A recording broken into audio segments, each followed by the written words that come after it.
श्री स्वामी समर्थ. स्वागत आहे तुम्हा सर्वांचं आपल्या मराठी यूट्यूब स्वामी संदेश वस्तू टिप्स या चॅनलमध्ये. आजच्या व्हिडिओमध्ये मी तुम्हाला उपाशी मेलात तरीही चालेल परंतु माहेरून या 3 गोष्टी चुकूनही आणू नका. तर त्या 3 गोष्टी कोणत्या आहेत ते जाणून घेणार आहोत. त्यामुळे तुम्ही हा व्हिडिओ शेवटपर्यंत नक्की पहा. चॅनलवर जर अजूनही नवीन असाल तर आपल्या स्वामी संदेश वस्तू टिप्स या चॅनलला सबस्क्राइब करा. तर माहेरून या 3 गोष्टी चुकूनही आणू नका. नमस्कार मित्रांनो, श्री स्वामी समर्थ. आजची कथा विवाहित महिलांसाठी खूपच माहितीपूर्वक आणि शिक्षा प्रदान आहे, ज्यामध्ये आज मी तुम्हाला सांगणार आहे की जर तुम्ही माहेरून सासरी जात असाल तर या 3 गोष्टी कधीही माहेरून सासरी घेऊन जाऊ नका. चुकूनही या 3 गोष्टी घेऊन जाऊ नका, अन्यथा तुमच्या नवऱ्यावर आकस्मिक संकट येऊ शकतं. नवरा आजारी पडू शकतो किंवा धनाचा नाश सुद्धा होऊ शकतो. आता या 3 गोष्टी कोणत्या आहेत ज्या कधीही माहेरून सासरी घेऊन जाऊ नयेत ते आपण या कथेमार्फत जाणून घेणार आहोत. तुम्हाला माझी नम्र विनंती आहे की तुम्ही ही कथा शेवटपर्यंत पहा, कारण ही कथा जर लक्षपूर्वक शेवटपर्यंत ऐकली व व्यवस्थित समजून घेतली आणि या कथेमध्ये सांगितलेल्या गोष्टींवर तुम्ही तुमच्या जीवनामध्ये आचरण आणल्यास तर मला आशा आहे की तुमच्या जीवनामध्ये बदल घडणार आहे. तर चला मग, आशा आहे की तुमच्या घरावर कोणत्याही प्रकारचे संकट येणार नाही. तुमचा नवरा तुमच्यासोबत कधीही भांडण करणार नाही. तुमचा नवरा तुमच्यासोबत नेहमी खूप व प्रेम करेल. अशी ही कथा तुम्हाला शिकवण देऊन जाणार आहे. तर मित्रांनो, सुरुवात करूया आजच्या आपल्या कथेला. मित्रांनो, एका गावामध्ये एक श्रीमंत शेठ राहत होता. त्या शेठला एक मुलगी होती. शेठ त्याच्या मुलीवर अत्यंत प्रेम करायचा. तो स्वतःच्या जीवापेक्षा जास्त जपायचा आणि असं म्हणतात सुद्धा मुलीवर तिचे वडील अत्यंत प्रेम करत असतात. मित्रांनो, तो शेठ त्याच्या मुलीवर अत्यंत प्रेम करायचा. मुलीची कोणतीही इच्छा असेल तर ती पूर्ण करायचा. तो शेठ ताबडतोब पूर्ण करत असे. देवाकडे मागितल्यावर सुद्धा थोडा वेळ लागेल, परंतु तो शेठ त्याच्या मुलीची इच्छा क्षणात पूर्ण करायचा. मुलीची कोणतीही इच्छा असो, काहीही हट्ट करू द्या, शेठ मुलीची इच्छा पूर्ण करत असे. मान्यवरांनो, माझी तुम्हाला एकच विनंती आहे, तुम्ही तुमच्या मुलांवर खूप प्रेम करा, खूप लाड करा, परंतु लक्षात ठेवा इतकं प्रेम तुम्ही तुमच्या मुलांवर करू नका ज्यामुळे तुमच्या मुलांचे भविष्य धोक्यात पडेल. तुम्ही या गोष्टीचा भान ठेवा की तुमच्या मुलीला दुसऱ्यांच्या घरी जायचं आहे, त्यामुळे मुलींच्या स्वभावाकडे बिलकुल दुर्लक्ष करू नका. वास्तविक पाहता 99% सासरचे लोक वाईट नसतात. 90% आपल्या मुलीचा स्वभाव चांगलाही नसतो. त्यामुळे या गोष्टीचा तुम्ही व्यवस्थित विचार करा. तुम्ही तुमच्या मुलीवर अति जास्त लाड प्रेम करू नका ज्यामुळे ती हट्टी बनेल. लहान मोठ्यांमधील अंतर सन्मान ती विसरून जाईल. मान मर्यादा ती विसरून जाईल. ती हे विसरेल की मी एक भारतीय स्त्री आहे. तुम्ही इतकंही लाड किंवा प्रेम देऊ नका की नंतर तुम्हाला त्या गोष्टीचा पश्चाताप करावा लागेल. मित्रांनो, तो शेठ त्याच्या मुलीवर खूप प्रेम करायचा. इतकं प्रेम करायचा की ती मुलगी अति लाडामुळे अत्यंत हट्टी बनली होती. वेळोवेळी ती सारखं भांडण करायची, कोणासोबतही भांडण करायची. लक्षात ठेवा मित्रांनो, मुलगी ही लढाऊ नाही पाहिजे तर काळजी घेणारी पाहिजे. शेठच्या प्रेमामुळे व अतिलाडामुळे त्याची मुलगी हट्टी स्वभावाची झाली. सकाळी उशिरा उठत असे, काही बोलतले तर ते त्याला उत्तर उलट देत असे, रागाने त्यांच्यासोबत बोलत असे. एक लक्षात ठेवा मुलींनो, तुमचे हे राग, तुमची ही चिडचिड, तुमचा हा हट्टीपणा तुमचे आई वडील सहन करतात, परंतु सासरी गेल्यानंतर सासरची लोक हे सहन करत नाहीत. म्हणून तुम्ही लक्षात ठेवा, तुमचे आई वडील तुमच्या सर्व इच्छा पूर्ण करतील, तुमच्या मनासारखे तुम्हाला वागवतील, परंतु जेव्हा तुम्ही लग्न करून सासरी जाल तेव्हा तुमच्या ह्या वाईट सवयी सासरी कोणीही सहन करणार नाही. मित्रांनो, ती मुलगी तिच्या आयुष्यामध्ये आता खूपच गर्विष्ठ झाली होती. मुलीची आई मुलीच्या वडिलांना म्हणजेच त्या शेठला समजावेत, हे बघा, तुम्ही मुलीचे अतिलाड करू नका, आता ही खूपच हट्टी झाली आहे, सर्वांना उलट उत्तर करत आहे. तेव्हा शेठ म्हणाला, आता लहान आहे, मोठी झाल्यावर सर्व ठीक होईल. तेव्हा शेठची बायको म्हणाली, लहान आहे असं म्हणून सोडून देऊ नका. तुमचा हा हलगर्जीपणा, तुमचे हे अति लाड आपल्या मुलीचे आयुष्य उद्ध्वस्त करेल. मित्रांनो, मी तुम्हाला एक नम्र विनंती करते की तुम्ही तुमच्या मुलीची प्रत्येक मागणी पूर्ण करता. त्यावेळेला तुमची मुलगी आनंदी होते, परंतु तिला ही सवय कायमची लागून जाते व नंतर तिला आयुष्यभर अश्रू ढाळत राहावे लागते. आणि म्हणूनच लक्षात ठेवा, मुलीचे संगोपन करणे हे एका संताच्या तपश्चर्येप्रमाणेच आहे. हळूहळू ती मुलगी मोठी झाली आणि जेव्हा मुलगी मोठी होते तेव्हा वडिलांना एकच चिंता असते की माझ्या मुलीचे लग्न करावे. माझ्या मुलीचे चांगल्या ठिकाणी लग्न लावून दिले तर मी या जबाबदारीतून मुक्त होऊ शकेन. एक चांगला असा परिवार शोधून वडिलांनी तिच्या मुलीचं लग्न लावून दिलं. लग्न झालं. आता ती मुलगी तिच्या सासरी गेली. जेव्हा मुलगी सासरी गेली तेव्हा सासरी जाऊन 8च दिवस झाले नव्हते. तेवढ्यातच तिने वडिलांना फोन केला. वडिलांना फोन उचलला व म्हणाले, पोरी सांग कशी आहेस. मुलगी म्हणाली, कशी आहे विचारू नका, मी ते खूपच त्रास सहन करत आहे. वडिलांनी विचारले, पोरी 8च दिवसात तुझी अशी अवस्था झाली आहे. मुलगी म्हणाली, हो, मी इथे 1 मिनिटही थांबू शकत नाही. मी आत्ताच इथे या, तुम्ही आत्ताच इथे या आणि मला घरी घेऊन चला.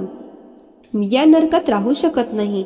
वडील म्हणाले, अगं 8च दिवसात असं काय घडलं, तू असं का म्हणत आहेस.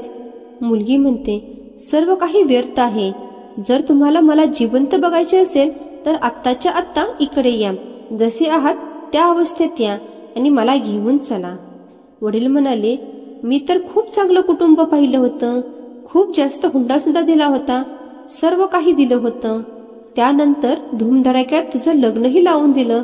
पूर्ण नगरामध्ये असं लग्न कोणीही लावून दिलं नव्हतं आणि आता फक्त 8च दिवसामध्ये तू असं काय म्हणत आहेस. मुलगी म्हणाली, मी फोन ठेवत आहे, तुम्ही लवकर इकडे या आणि मला माहेरी घेऊन चला. जर तुम्हाला मला जिवंत पाहायचे असेल तर लवकरात लवकर येऊन मला इथून घेऊन चला. जर तुम्ही उशीर केला तर तुम्ही तुमच्या मुलीचा चेहराही पाहू शकणार नाही. अखेर तो बाप काय करू शकत होता. अखेर नाईलाजाने तो शेठ मुलीच्या सासरी गेला. तेथे गेल्यावर कोणीही शेठला हाक मारली नाही किंवा कोणीही शेठला काहीच विचारलं नाही. मुलीचे सासू सासरे बाहेर निघून गेले. मुलीच्या दिराने शेठकडे दुर्लक्षही केले. शेठ विचार करू लागला, 8 दिवसांमध्ये असं काय घडलं आहे की माझ्यासोबत कोणीही बोलायला येत नाही. एक गोष्ट लक्षात ठेवा मुलींनो, मुलींच्याच गैरवर्तनामुळे सासरी तुमच्या व आई वडिलांचा अपमान होत असतो आणि जर वर्तणूक चांगली असती तर त्याच आई वडिलांना खूप मानसन्मान तुमच्या सासरी केला जातो. शेठ मुलीच्या खोलीत गेला आणि जाऊन मुलीला म्हणाला, पोरी काय झालं आहे. तेव्हा मुलगी म्हणाली, तुम्ही या घरातील पाणी सुद्धा पिऊ नका, तुम्ही ताबडतोब चला. तेव्हा वडील म्हणाले, पोरी तू असं का म्हणत आहेस. मुलगी म्हणाली, तुम्ही आत्ताच्या आत्ता मला घरी घेऊन चला, माहेरी घेऊन चला. मला इथे गुदमरायला होतंय, मला एक क्षणही इथे राहायचं नाही. तेव्हा शेठ म्हणाला, पोरी थांब, मी तुझ्या सासूला विचारतो. तेव्हा मुलगी म्हणाली, त्या चेटकिणीला काय विचारायचंय, ती तर चेटकी नाही, तिला विचारूही नका. त्या म्हातारीमुळेच मी खूप दुःखी आहे. या घरामध्ये 8 दिवसही झाले नाही की तिने माझं आयुष्य नरकासमान केलेलं आहे. वडील म्हणाले, पोरी थांब, मी एकदा विचारूनही पाहतो. त्यानंतर शेठ सासूबाईंजवळ गेला आणि म्हणाला, ताई मी आलोय. तेव्हा सासू म्हणाली, हो मी पाहिलं, मला चष्मा नाही लागला. तुम्ही आलात तर यामध्ये आश्चर्याची काय गोष्ट आहे.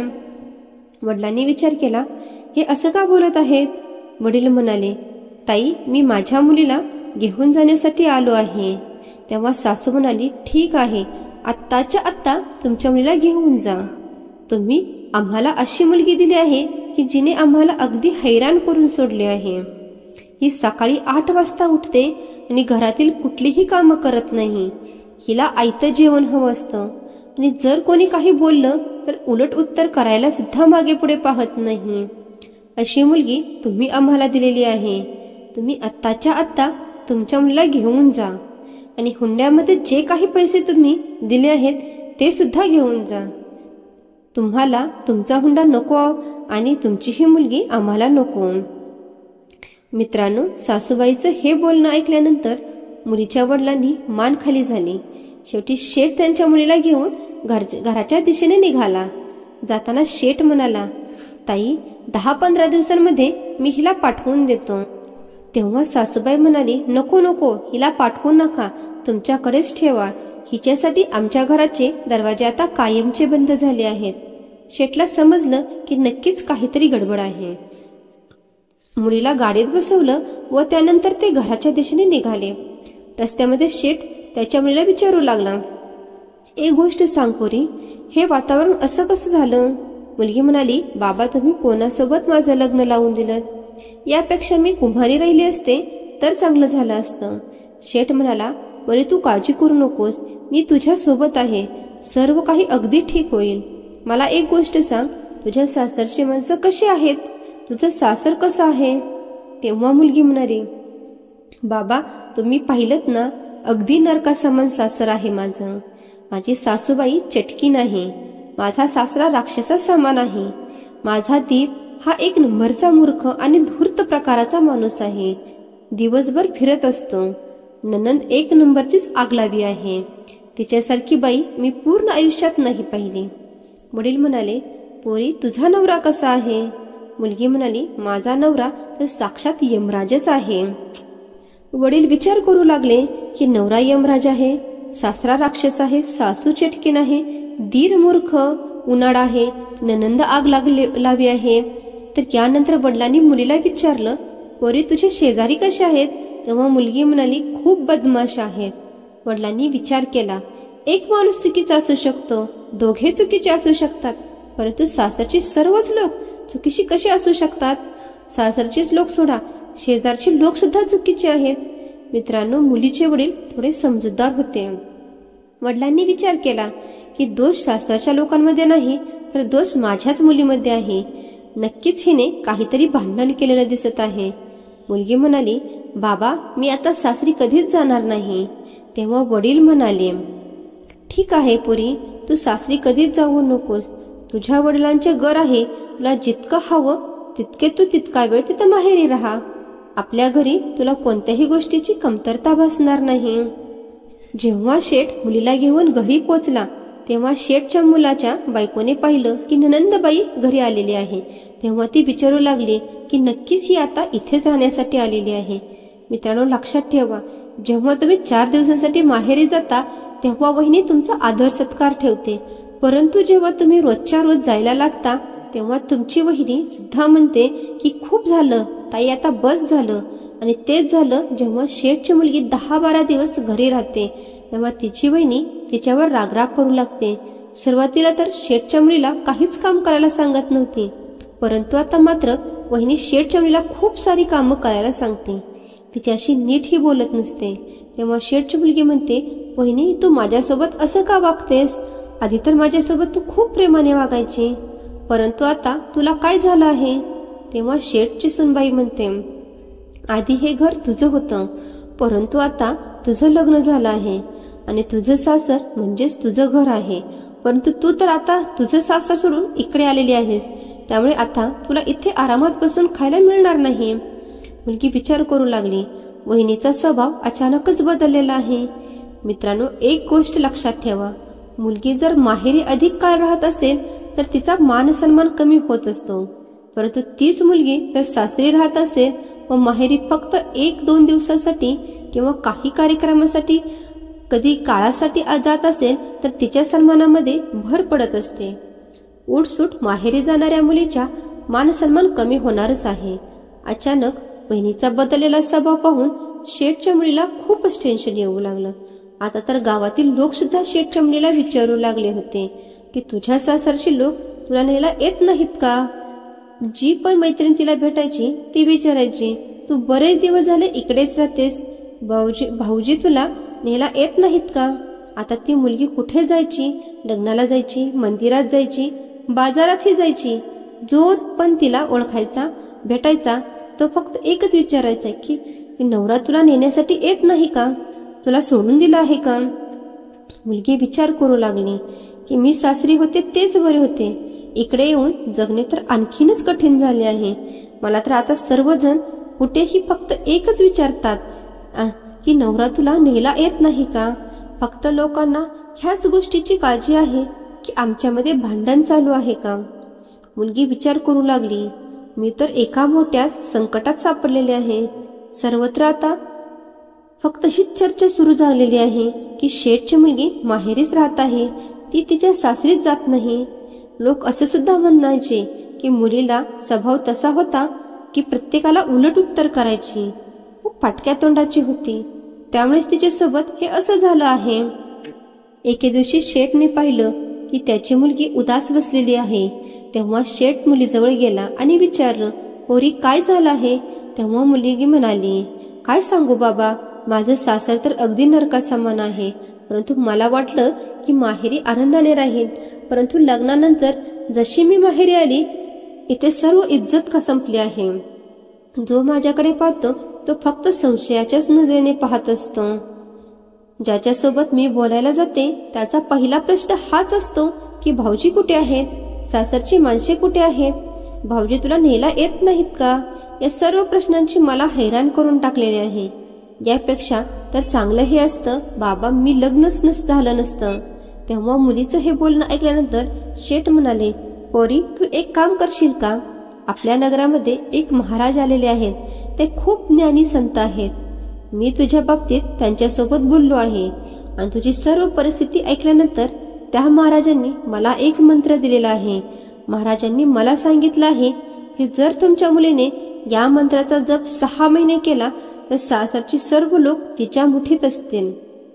मुलगी म्हणाली, हे सत्य आहे का बाबा? तेव्हा वडील म्हणाले, हो हे अगदी सत्य आहे. मित्रांनो, मुलीची तर इच्छा होती की मी सासरी गेल्यानंतर तिकडची राणी व्हावे, सर्व काही माझ्या हातात यावे, सर्व लोक माझ्या इशाऱ्यावर काम करावेत. त्या मुलीला फक्त आयुष्यामध्ये आराम हवा होता, बाकी काहीच नको. वडील म्हणाले, वरी 6 महिन्यात तुझ्या सासरच्या लोकांचे सासरचे पूर्ण वातावरण बदलून जाईल. तुला सासरी जायचे आहे का? तेव्हा मुलगी म्हणाली, हो बाबा मला सासरी जायचं आहे. वडील म्हणाले, ठीक आहे, मी तुला जो मंत्र सांगतोय त्याचा जप तू 6 महिने नित्यनेमाने कर. तुझ्या सासरची माणसं तुझ्या मागे पुढे फिरतील, तुझ्या मुठीत असतील. सासू तुझ्या पुढे एक शब्दही बोलणार नाही. नवरा नेहमी तुझाच म्हणणं ऐकेन. तेव्हा मुलगी म्हणाली, ठीक आहे बाबा, मी 6 महिने नित्यनेमाने ह्या मंत्राचा जप करेन. तुम्ही मला मंत्र सांगा. तेव्हा शेठ म्हणाले, त्या मंत्राचा जप मला करायचा आहे आणि तुला फक्त साधना करायची आहे. म्हणजेच त्या महाराजांनी सांगितलेले काम तुला करायचे आहे. तेव्हा मुलगी म्हणाली, ठीक आहे बाबा, हे तर आणखीनच चांगलं झालं. मला आधीच मंत्र जप करायचा कंटाळा होता, त्यामुळे तुम्ही मंत्र जप करा, मी साधना करते. परंतु मला हे सांगा, मला साधना काय करायची आहे? तेव्हा शेठ म्हणाले, 6 महिने तू कोणालाही काहीच म्हणू नकोस, कोणालाही उलट उत्तर देऊ नकोस. 6 महिने या गोष्टीचं तू पालन कर. 6 महिने सर्वांसोबत प्रेमाने वाग. कुठल्याही गोष्टीचा अहंकार करून ठेवू नकोस. बोल, तुला ही गोष्ट मान्य आहे का? मुलगी म्हणाली, हो बाबा, मला तुमचं म्हणणं मान्य आहे. फक्त 6 महिन्यानंतर गोष्ट आहे, मी हे करायला तयार आहे. वडील म्हणाले, मग ठीक आहे, 6 महिने तू ही साधना कर, त्यानंतर पूर्ण सासर तुझ्या मुठीत असेल. त्यानंतर शेठ त्याच्या मुलीला घेऊन सासरी निघून गेला. सासरी गेल्यानंतर सासरचे लोक पाहतात की सुनबाई परत आलेली आहे. सासरी गेल्यानंतर कोणीही तिची विचारपूस केली नाही, कोणीही काही बोललं नाही. हे पाहून त्या मुलीला तर राग तर खूप आला होता. परंतु तेव्हा वडील म्हणाले, पोरी तू या सर्व गोष्टींकडे दुर्लक्ष कर, कोणालाही काहीच म्हणू नकोस, तुझ्या साधनेकडे तू लक्ष दे. मित्रांनो, शेठ मुलीच्या सासूजवळ जातो आणि म्हणतो, ताई मी तुमच्या सुनेला घेऊन आलेलो आहे. सासूबाई म्हणाली, तुम्ही हिला का घेऊन आला आहात? ही तर आमचं घर उद्ध्वस्त करण्यासाठी जन्माला आलेली आहे. तुम्ही हिला इथून घेऊन जा, आम्हाला हिची काहीच गरज नाही. तेव्हा शेठ हात जोडून मुलीच्या सासूला म्हणतो, ताई हिला एक संधी द्या, कारण एक चूक तर प्रत्येकाची माफ केली जाते, एकदा संधी तर प्रत्येकाला दिली जाते. तेव्हा सासूबाई म्हणाली, ठीक आहे भाऊ, जर तुम्ही इतकेच म्हणत आहात मग ठीक आहे, त्यानंतर शेठ त्यांच्या मुलीला समजावून तिथून निघून जातो. शेठ सांगतो, पोरी फक्त 6 महिने जाऊ दे, कोणालाही काहीच बोलू नकोस, कोणालाही उलट उत्तर करू नकोस. त्यानंतर बघ, हे पूर्ण सासर तुझ्या मुठीत असेल. त्यानंतर तुला जे वाटेल ते तू कर. माझं बोलणं लक्षात ठेव. कोणीही तुझ्यासोबत काहीही वागू दे, कशाही स्वरात बोलू दे, रागात बोलू दे किंवा तुझ्या सोबत भांडू दे, परंतु त्याला उत्तर उलट देऊ नकोस. मित्रांनो, इतकं म्हटल्यानंतर शेठ त्याच्या घरी निघून जातो. पुढच्या दिवशी सकाळी सूनबाई सासूबाईंच्या जवळ जाते आणि त्यांच्या चरणांना स्पर्श करते. सूनबाई सासूबाईंना म्हणते, आई तुम्ही मला आशीर्वाद देणार नाही का? सासूबाई आधीपासूनच खूप रागाने भरलेली असते, परंतु सूनबाईने जेव्हा पायांना स्पर्श केला आणि म्हणाली, आई आशीर्वाद द्या, तेव्हा त्या सासूबाईंना एकदमच धक्का बसला. सासूबाई विचार करू लागली, हिने माझ्या पायाला स्पर्श केला आहे आणि माझ्याकडे आशीर्वाद मागत आहे. उलट अशी गंगा कशी वाहू लागली? ही आमची सूनबाई आहे ना, जी मला उलट उत्तर करायची, मला चेटकीन म्हणायची, परंतु आज ही माझ्या पायाला स्पर्श करून माझे आशीर्वाद मागत आहे. सूनबाई म्हणाली, आई जर माझ्याकडून काही चूक झाली असेल तर मला माफ करा. आजपासून मी कोणतीही चूक करणार नाही. आतापर्यंत माझ्या ज्या काही चुका झाल्या आहेत त्या तुम्ही पोटात घ्या आणि मुलगी समजून मला आशीर्वाद द्या. मित्रांनो, म्हणतात ना की सासूबाईला आणखी काय हवं आहे. जर सूनबाई सासूबाईंच्या चरणामध्ये जाऊन माथा ठेवत असेल आणि म्हणत असेल की आई मला आशीर्वाद द्या, तेव्हा त्या सासूबाईचे मन प्रफुल्लित होतं आणि ती सूनबाईला सर्व काही द्यायला तयार होते. मित्रांनो, सासूबाईने सूनबाईला आशीर्वाद दिला. त्यानंतर शेठची मुलगी तिथून उठते आणि स्वयंपाकघरामध्ये जाते. जेवण बनवू लागली तेव्हा स्वयंपाकघरातून भांड्यांचा आवाज येऊ लागला. तेव्हा सासूबाई तिच्या मुलीला म्हणाली, पोरी जाऊन बघ, स्वयंपाकगृहामध्ये मांजर तर नाही ना आलं, कारण भांड्यांचा आवाज येत आहे. तेव्हा मुलीने सांगितलं, आई मांजर नाही, तिथं दुसरं मांजर आहे, म्हणजेच तुझी सूनबाई आहे. तुझी सूनबाई जेवण बनवत आहे. मित्रांनो, शेठच्या मुलीने अन्न शिजवले आणि सासूबाईंनाही वाढले. सूनबाईने जेवण बनवले आहे हे पाहून सासूबाई खूपच खुश झाली. इतक्यातच सासरा घरी येतो. तेव्हा शेठची मुलगी सासऱ्याच्या पाया पडते आणि म्हणते, बाबा जर माझ्याकडून काही चूक झाली असेल तर मला माफ करा. व त्यानंतर सूनबाई सासऱ्यांना जेवणाचं ताट घेऊन येते. सासरा हा सर्व प्रकार पाहतच असतो. तो विचार करत असतो, ही आमची सून आहे का, जी आम्ही एक शब्द जरी बोललो तर आम्हाला उलट उत्तर करत असे, परंतु आज ही माझ्या पायाला स्पर्श करत आहे, माझ्या पाया पडत आहे. मित्रांनो, सासऱ्याला दुसरं काय हवं असतं? त्याच्या मुलाने, त्याच्या सूनबाईने त्याचे आदर सन्मान करावा, त्यांना वेळेवर अन्न पाणी द्यावे, यापेक्षा अधिक सासऱ्यांना दुसरे काहीच नको असते. मित्रांनो, आता शेठची मुलगी सकाळी लवकर उठू लागली होती. जी सकाळी 8 वाजता उठायची ती आता 6 वाजता उठू लागली होती. सर्व घरातील कामं आवरायची, नवऱ्याची सेवा करायची, अंदिराची काळजी घ्यायची, नंदनची सुद्धा काळजी घ्यायची, सर्वांना वेळेवर जेवण द्यायचे. शेठच्या मुलीला वडिलांचं बोलणं चांगलं लक्षात होतं की कोणी कितीही काहीही बोलू द्या, कोणालाही उलट उत्तर करायचं नाही, सर्वांसोबत प्रेमानेच वागायचं. जेव्हा पण तिला कोणी काही बोलायचं तेव्हा तिला खूप राग यायचा, परंतु तेव्हा तिला वडिलांचे शब्द आठवायचे की तू साधे भंग करू नकोस, प्रत्येकासमोर प्रेमपूर्वक वाग, मग 6 महिन्यानंतर सर्व लोक तुझ्याच मुठीत असतील, तुझ्या मागे पुढे करत असतील. फक्त 6 महिन्यासाठी ही गोष्ट आहे. त्यामुळे मुलगी विचार करायची की फक्त 6 महिन्यांनीच तर गोष्ट आहे, त्यानंतर मी एकेकाला पाहून घेईन. अशाच प्रकारे मित्रांनो, शेठची मुलगी सर्वांची सेवा करत होती, सर्वांची काळजी घेत होती.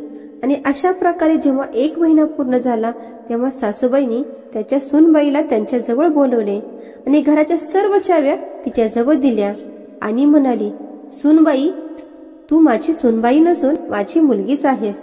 तुझ्या रूपाने माझ्या घरात आज लक्ष्मी आलेली आहे आणि म्हणूनच आजपासून घराची सर्व जबाबदारी मी तुझ्याकडे सोपवत आहे. मित्रांनो, शेठच्या मुलीने लगेचच त्या सर्व चाव्या स्वतःजवळ ठेवल्या. मित्रांनो, एका सूनबाईला दुसरं काय हवं असतं? सूनबाईला घरात सर्व राज्य हवं असतं. आता शेठची मुलगी खूपच आनंदी झाली होती. सासूबाईंनी मुलाला बोलावलं आणि सांगितलं की आजपासून ते जे काही पैसे कमवून आणशील ते सर्व तुझ्या बायकोजवळ द्यायचे, कारण ही आता या घराची सूनबाई नसून घराची लक्ष्मी आहे. आता या घराची सर्व जबाबदारी तिच्यावरच आहे. मित्रांनो, सासूबाईचे हे बोलणं ऐकल्यानंतर शेठच्या मुलीच्या आनंदाला सीमाच राहिल्या नाहीत. तिला आता वडिलांच्या बोलण्यावर विश्वास बसू लागला. ती विचार करू लागली की खरंच त्या महाराजांनी सांगितलेल्या मंत्राचा फरक दिसत आहे. एका महिन्यामध्येच सर्व काही माझ्या बाजूने घडताना दिसत आहे. वडिलांनी तर मला हे सांगितलं होतं की 6 महिने लागतील, परंतु आता तर 1च महिना झालेला आहे आणि एका महिन्यातच परिणाम दिसत आहे. आता मी या घराची राणी बनलेली आहे. सर्व घराच्या चाव्या माझ्याकडेच आल्या आहेत. सर्व लोक माझ्यानुसारच वागत आहेत. त्यामुळे आणि मला दुसरे काय हवं होतं? हेच तर हवं आहे. मित्रांनो, ती मुलगी आता खूपच खुश होती, परंतु तिच्या आत अजूनही राग भरलेला होता. कारण 6 महिन्यानंतर ती तिच्या सासरची लोक तिला जे काही बोलले त्याचा हिशोब चुकता करणार होती. त्यानंतर शेठची मुलगी वडिलांच्या सांगण्यानुसार खूप चांगल्या प्रकारे सासरच्या लोकांसोबत वागत होती. आता सासरचे लोक तिचे कौतुक करायला लागले. शेजारचे लोक सुद्धा सूनबाईचे कौतुक करू लागले होते.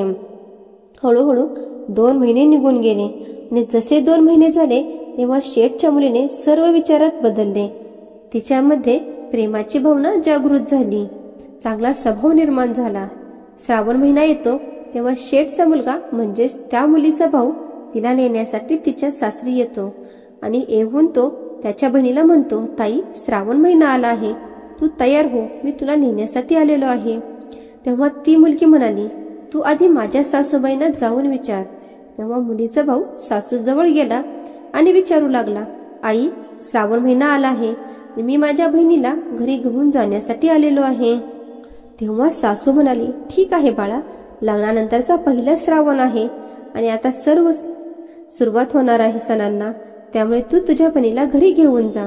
पण लक्षात ठेव, रक्षाबंधन झाल्यानंतर दुसऱ्या दिवशी तिला घेऊन ये, कारण तिच्याशिवाय आमच्या घराला शोभा नाही.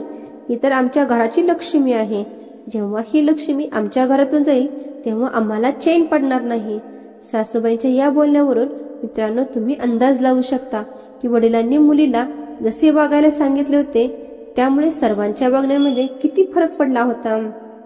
मित्रांनो, त्यानंतर शेठची ती मुलगी भावासोबत तिच्या माहेरी येते.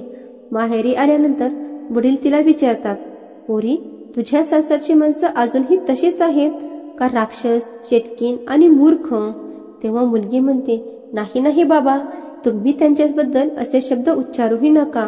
ती राक्षस नाहीत, मूर्ख किंवा चेटकीनही नाहीत. ते तर माझे आई वडील आणि भाऊ आहेत. माझी सासूबाई आई समान माझ्यावर प्रेम करते. माझे सासरे वडिलांसारखे मला जपत असतात आणि माझा दीर एका भावाप्रमाणे माझी काळजी घेत असतो. सर्वजण खूप चांगले आहेत. माझा नवरा माझी खूप काळजी घेतो. मला काय नकोय, काय हवंय याचीही काळजी घेत असतो. सर्वजण खूप चांगल्या स्वभावाचे आहेत. माझी नणंद माझ्या छोट्या बहिणीसारखीच आहे. ती आता मैत्रीण झालेली आहे. ती माझ्यासोबत खूप गप्पा मारत असते. माझ्यासोबत ती सर्व काही शेअर करत असते. मित्रांनो, जेव्हा वडिलांनी हे सर्व ऐकलं तेव्हा त्यांना समजलं की मुलीच्या लग्नानंतर माझी जी मान खाली झुकली होती ती आज गर्वाने उंच झालेली आहे. माझ्या मुलीने माझी मान उंच केली आहे. आता मी अभिमानाने सांगू शकतो की मी या मुलीचा बाप आहे. मित्रांनो, अशा प्रकारे श्रावण महिना ती मुलगी आनंदाने माहेरी राहते व जसा रक्षाबंधन होतो तसा तिचा नवरा तिला नेण्यासाठी येतो. त्यानंतर शेठची मुलगी आनंदाने सासरी निघून जाते व सासरी गेल्यानंतर सर्वांची ती खूप चांगल्या प्रकारे काळजी घेत असते. कोणालाही उलट शब्द बोलत नाही.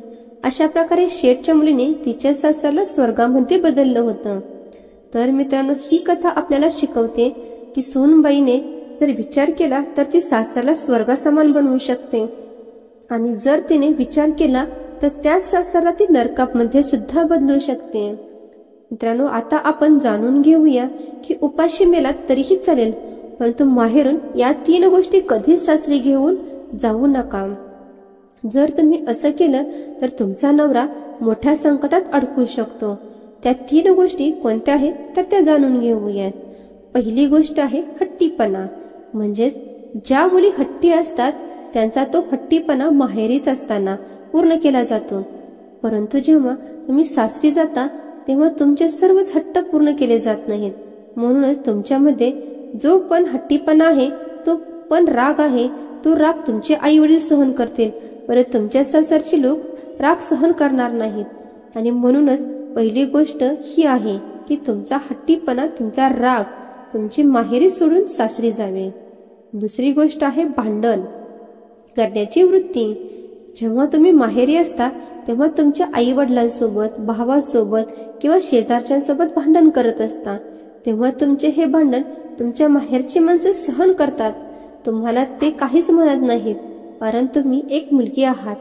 परंतु जर तुमची तीच सवय तुमच्यासोबत सासरी गेली, तुमची सासरी गेल्यानंतर सुद्धा तशाच प्रकारे भांडत असाल तर तुमची ही भांडणाची वृत्ती सासरची लोक सहन करत नाहीत.